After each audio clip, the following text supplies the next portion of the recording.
Hello everyone and welcome to this special session जहाँ पे हम बात करेंगे मिजोरम यूनिवर्सिटी में निकले हुए परमानेंट असिस्टेंट प्रोफेसर वैकेंसीज के बारे में। सो सीधा सीधा नोटिफिकेशन पे चलते हैं। एप्लीकेशन के बारे में थोड़ा सा डिटेल्स बात कर लेंगे। And Mizoram university is basically a central university जो कि आइजोल में है। I hope all of you know north east में है ये। And any one who is from the north east obviously उनके लिए प्रेफरेबल है, बट ऑल इंडिया से अप्लाई कर सकते हो, ऐसा कोई भी restriction नहीं होता है।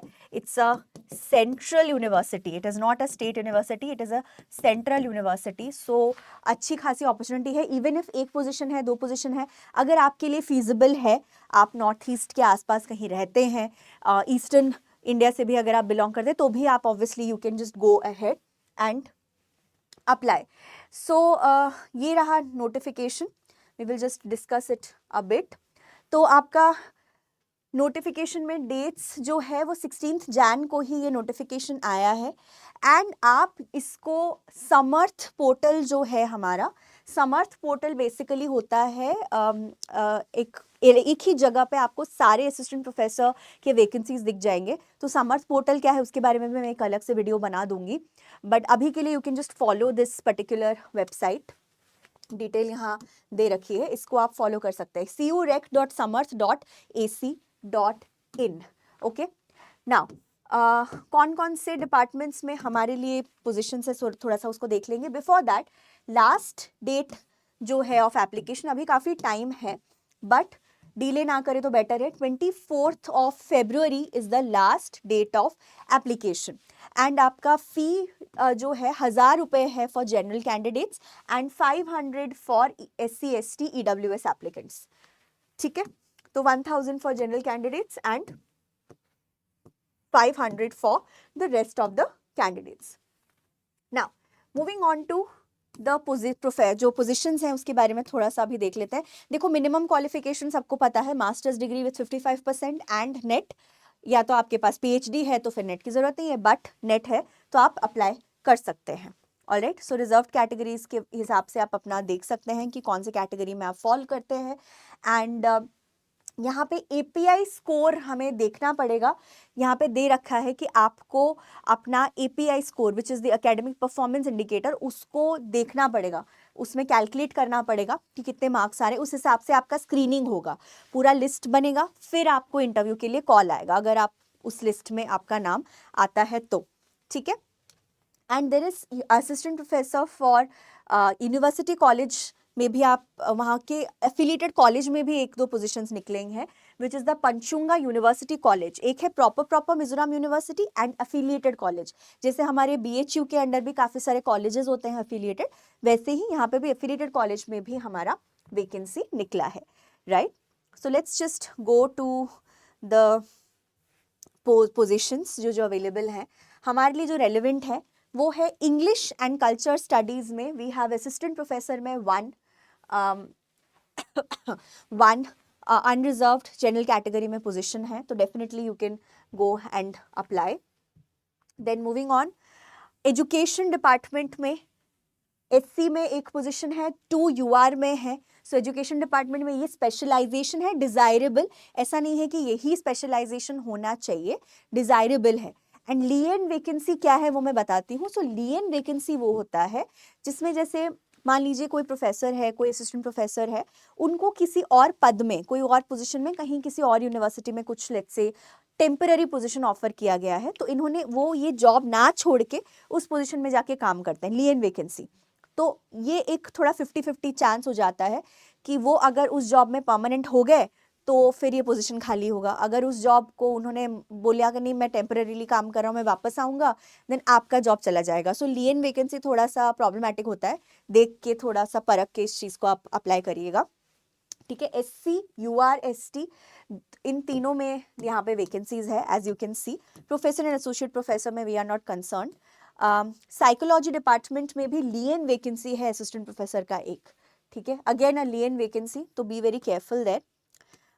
देन हिस्ट्री एंड एथनोग्राफी में we have 1 OBC but again a lien vacancy. Lien vacancy क्या है एग्जैक्टली मैं आपको पढ़ा भी दूंगी, दूसरे डिपार्टमेंट्स भी हैं, मेडिकल साइंसेज, अर्थ साइंसेज, आप ज्योग्राफी में है assistant professor 1 ST candidate, okay. Economics में एसोसिएट है, not really important for us. अगर आप लाइब्रेरी साइंसेस से हैं then you can check out. Management में 1 OBC is there and tourism में 1 UR इज देयर। सो आप अपने हिसाब से जो भी आपका कंसर्न रिस्पेक्टिव सब्जेक्ट है उस हिसाब से आप देख सकते हैं। आर्किटेक्चर में एसोसिएट है, असिस्टेंट प्रोफेसर, फिर इंजीनियरिंग वगैरह डिपार्टमेंट्स में भी निकली हुई हैं। 1 मोर जो हमारे लिए रेलिवेंट है वो है पंचुंगा यूनिवर्सिटी कॉलेज में EWS में फ्रेश वैकेंसी है। दी एडवर्टाइजमेंट है बट आपको रीअप्लाई करना है। नाउ यहाँ पे आ जाते हैं लियन वैकेंसी क्या है समझने के लिए, कि lien vacancy are a teacher who joined other post elsewhere and retained lien. In the lien का मतलब है आप, उन्होंने ना ये अपना जो पोजीशन यहाँ पे है उसको रोक के रखा है टेम्परेरीली, ठीक है, उसको रोक के रखा है टेम्परेरीली। अगर वो लियन होल्डर वहां परमानेंट हो जाते हैं तो ये पोस्ट वो छोड़ेंगे, ठीक है। So these also include post likely to be a clear vacancy. So clear vacancy हो सकता है फ्यूचर में, तो थोड़ा सा ये डगमाडोल होता है लियन वैकेंसी, खराब चीज नहीं है बट थोड़ा सा सिक्योरिटी वाइज प्रॉब्लमेटिक होती है। Anyway, so scale of the pay proper हमारा 7th का कमीशन पे स्केल के हिसाब से है। एंट्री लेवल पे ये होता है, इसके ऊपर भी आपका दूसरे एडिशंस DA HRA वगैरह ऐड होते हैं, तो सैलरी काफ़ी 1 लाख तक आपका सैलरी यूजुअली बन जाता है, ठीक है। सो प्रिंसिपल वगैरह से हमें कोई रिलेशन नहीं है। दीज आर योर मिनिमम जो हमारा क्वालिफिकेशंस हैं, उसके लिए हर डिपार्टमेंट के हिसाब से यहाँ पे स्पेशलाइजेशन के हिसाब से उन्होंने दे रखा है। Sorry, just moving on, give me a second. Yes, ये असिस्टेंट प्रोफेसर का है, एसोसिएट का है, ठीक है। तो API स्कोर क्या यहाँ पे असिस्टेंट और सॉरी एसोसिएट एंड प्रोफेसर का दे रखा है। For some reason assistant professor का इन्होंने प्रॉपर यहाँ पे स्कोरिंग दे नहीं रखी है, जबकि आइडियली इनको देना चाहिए, बट विच इज़ ओके, हमें उससे मतलब नहीं है। हमें बस 2-3 चीज़ें यहाँ पे ध्यान रखनी है कि last date of application is 24th February, ठीक है। एक आधा पोस्ट है उससे हमें कोई लेना देना नहीं है, हमें अप्लाई करना है, हमें ट्राई करना है, ठीक है। तो अगर आप नॉर्थ ईस्ट से हैं तो बहुत बढ़िया है, नहीं तो अगर आप surrounding states and if you are willing to move then definitely apply. कुछ नहीं तो एक्सपीरियंस लेने के लिए डेफिनेटली आपको अप्लाई करना चाहिए। एंड API स्कोर जो है उसका भी थोड़ा सा एक मिनिमम ध्यान रखो कि कितना परसेंटेज है। जितना आपके परसेंटेजेस हैं, जितने पब्लिकेशंस हैं, PhD अगर है तो API स्कोर अच्छा खासा बन जाता है।